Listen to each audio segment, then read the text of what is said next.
Welcome back to Primetime News. And a special welcome to those of you watching on onespotmedia.com. Up first, this evening, a 4-month-old baby who was abducted from Horizon Park, Spanish Town, St. Catherine, is now safe with authorities. The child's mother has opened up about the ordeal and is eager to be reunited with him.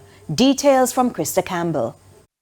18-year-old Kenisha Hamilton breaks down as she relays the situation that brought her to the police station Wednesday morning. Her 4-month-old baby boy was taken sometime after 5 o'clock Tuesday afternoon. I did having yesterday back at the yard with my father. I watch my father pick up actually the baby.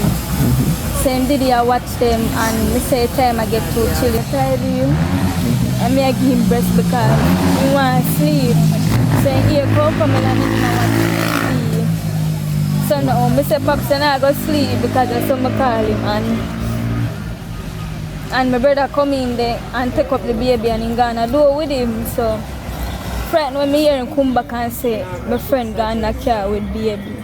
That friend was someone Ms. Hamilton met on social media. I know a good while now and to me they feel sorry for her because she say her uncle run her out her house and them somebody feel sorry for her and say, alright, because me ask my father first.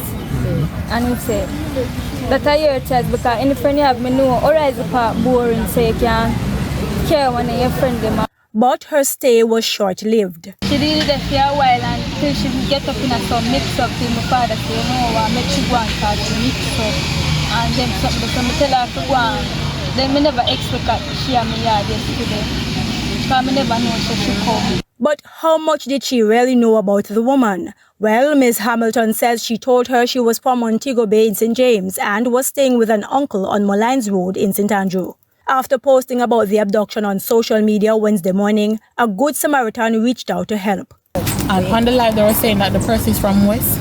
So my dad is originally from Westmoreland, so I get in contact with a few people from Westmoreland who know the girl or heard of the girl. Bring back the girl, baby. In a situation, the girl will try to help you, and this is why we're afraid to help people, because you come with a sad story, you tell the girl, say, you've been molested or your family had thrown you out, and the sad story. You're weakening the girl or the girl take you and you take with the baby. This won't stop me from helping people, it's just that you know how far you go about helping people. Now the baby has since been found in Cambridge, St. James and is being examined for any injuries. Meanwhile, a suspect is in police custody. Krista Campbell, TVJ News.